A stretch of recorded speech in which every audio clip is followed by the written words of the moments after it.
Assalamualaikum warahmatullahi wabarakatuh. Perkenalkan, saya Aziza HR dengan NIM 2104222. Baiklah, di sini saya akan mempresentasikan laporan kuliah lapangan dengan judul Tinjauan Kebijakan Lingkungan Hidup di Kota Padang, Analisa Peran Dinas Pekerjaan Umum, dan Penataan Ruang dalam Mengelola Lingkungan Kota Padang. Adapun tugas ini yaitu memenuhi tugas administrasi kependudukan lingkungan hidup dengan dosen pengampu Bu Pratiwi Nur Habibi MSc. Nah, terlebih dahulu kita harus mengetahui latar belakang dari Dinas Pekerjaan Umum dan Penataan Ruang di Kota Padang ini. Dah, perlindungan dan pengelolaan lingkungan hidup yang terdapat pada Undang-Undang Nomor 32 Tahun 2009, bahwasanya pengelolaan dan perlindungan lingkungan hidup merupakan upaya sistematis dan juga terintegrasi untuk menjaga fungsionalitas lingkungan dan pencegahan terjadinya kontaminasi atau kerusakan lingkungan hidup dengan meliputi perencanaan, pemanfaatan, pengendalian, pemeliharaan, pengawasan, dan juga penegakan hukum. Nah, untuk itu, dalam melakukan penataan ruang juga harus memperhatikan lingkungan hidup kota, terutamanya Kota Padang ke depannya.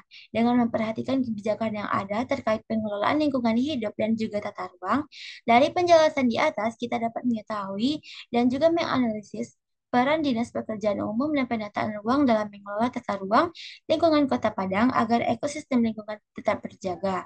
Oleh karena itu, penelitian ini kami lakukan untuk melihat bagaimana analisis peran Dinas Pekerjaan Umum dan Penataan Ruang dalam mengelola lingkungan Kota Padang. Nah, tujuan penulisan dari laporan ini yaitu satu, untuk mengetahui tugas dan peran dari Dinas Pekerjaan Umum dan Penataan Ruang. Yang kedua, untuk mengetahui peran dari Dinas PUPR dalam pengelolaan lingkungan Kota Padang. Yang ketiga, untuk mengetahui tujuan dari Dinas PUPR. Keempat, untuk mengetahui struktur Dinas Pekerjaan Umum dan Penataan Ruang di Kota Padang. Yang kelima, untuk mengetahui kapan pelaksanaan kegiatan observasi dilakukan. Dan yang terakhir yaitu untuk mengetahui permasalahan pada pelaksanaan kebijakan penataan lingkungan hidup di Kota Padang. Nah, kita juga harus mengetahui apa hubungan antara kegiatan Dinas Pekerjaan Umum dan Penataan Ruang ini dengan materi perkuliahan Administrasi Kependudukan Lingkungan Hidup. Nah, eh, kaitannya itu sangat erat, yang mana dia saling melengkapi dalam memastikan pembangunan yang berkelanjutan, memenuhi kebutuhan penduduk, dan melindungi serta melestarikan lingkungan hidup. Dan kaitan antara dinas ini dengan administrasi kependudukan lingkungan hidup memiliki peran dan pengelolaan sumber daya alam, di mana ia bertugas mengawasi penggunaan lahan dan sumber daya alam dalam pembangunan fisik, sementara dalam mata kuliah ini membahas tentang perlindungan dan pelestarian lingkungan hidup. Jadi keduanya saling terkait dalam mengelola sumber daya alam secara berkelanjutan, mengurangi dampak negatif terhadap lingkungan dan hal lain sebagainya. Nah, pelaksanaan kegiatan kuliah lapangan kelompok 3 administrasi kependudukan lingkungan hidup itu dimulai dari tanggal 21 November 2023. Saya dengan kelompok mengurus surat pribadi di Eletervis masing-masing, dan kemudian pada 23 November surat itu diurus lagi di laboratorium FIS, dan eh, lang- dan setelah mendapat surat izin dari jurusan, kami langsung mengantarkan suratnya ke Dinas PUPR. Dan untuk melakukan wawancara itu pada tanggal 28 November 2023 di Dinas PUPR bersama narasumbernya yaitu Ibu Marlina Wirmas sebagai pelaksana wawancara kegiatan dari pelaporan kuliah lapangan kelompok kami.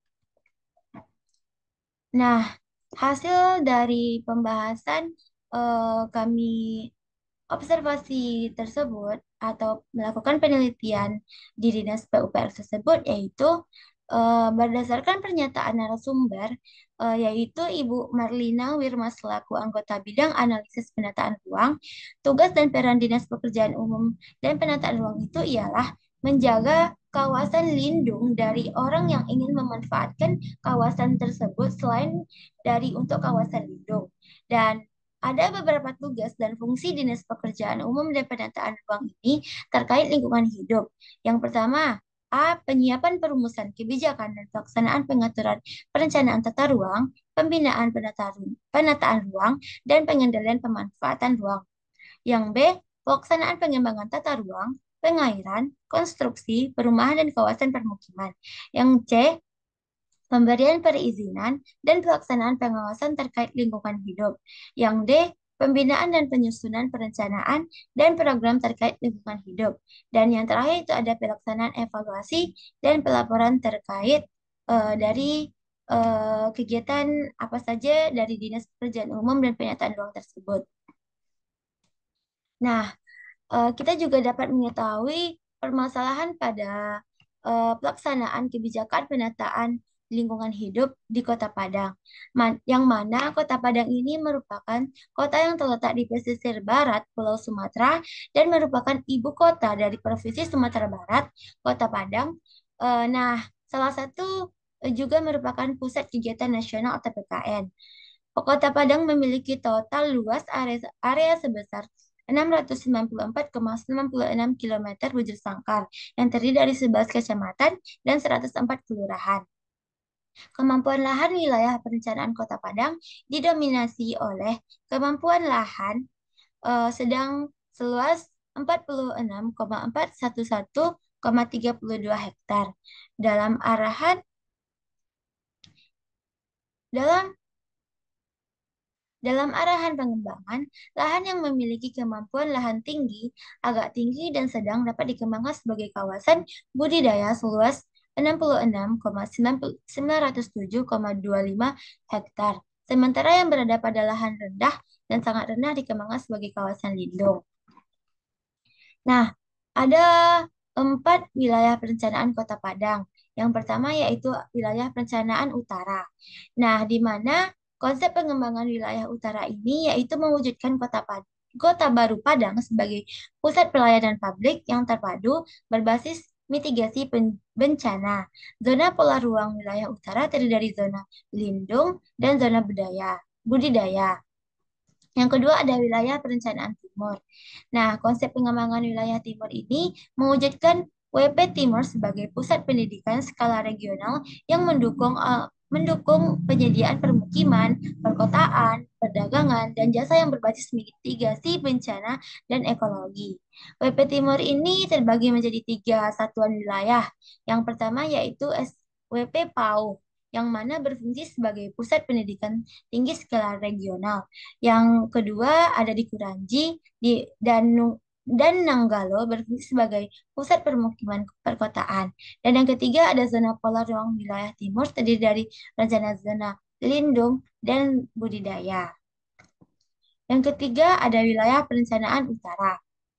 Nah, konsep ini mewujudkan WP Barat sebagai pusat kegiatan perkotaan metropolitan Padang dan pintu gerbang perekonomian skala nasional berbasis mitigasi bencana yang didukung oleh pusat perdagangan dan jasa, serta transportasi skala regional yang berdaya saing.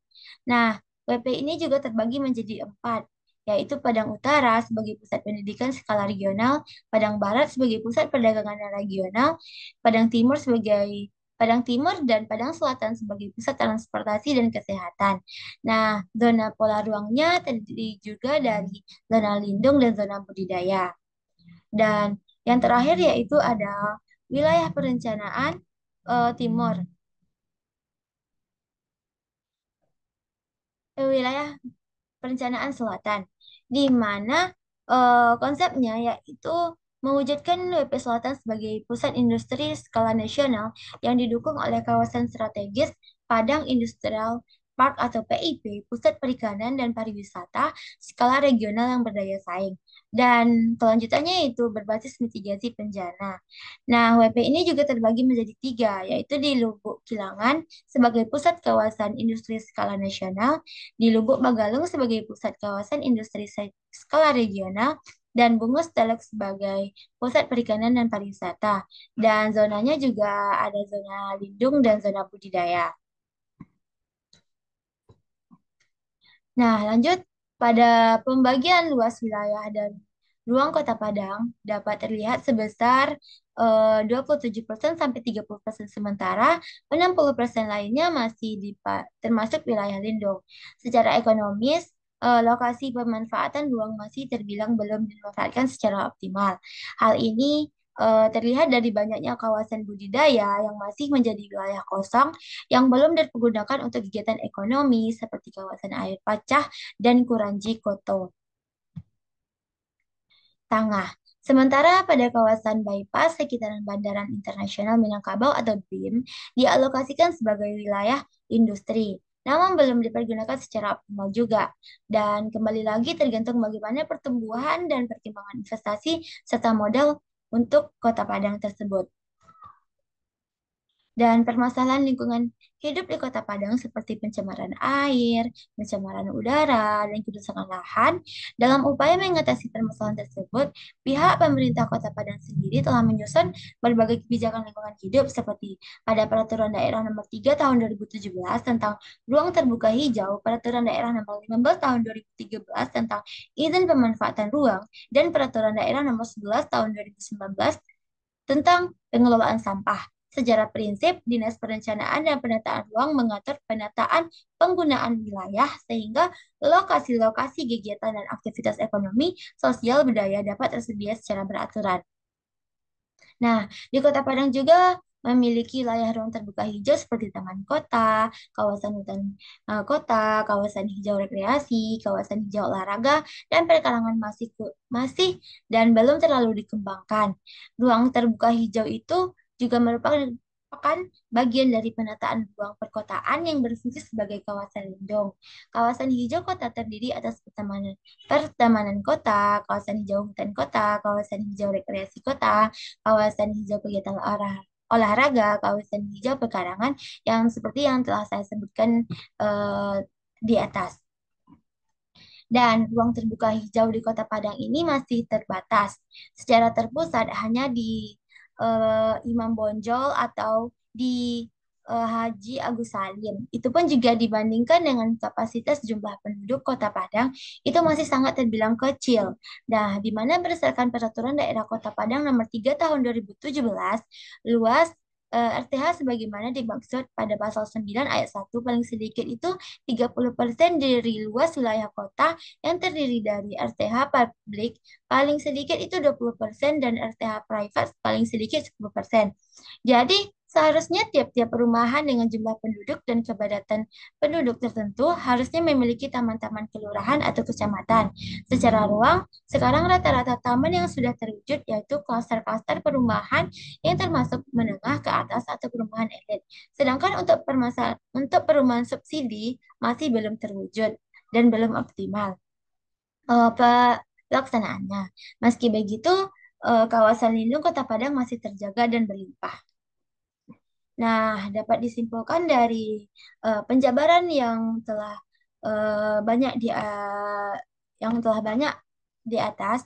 Nah, Dinas Pekerjaan Umum dan Penataan Ruang atau PUPR Kota Padang ini merupakan sebuah instansi kedinasan yang memiliki peran penting dalam pengelolaan lingkungan hidup di Kota Padang.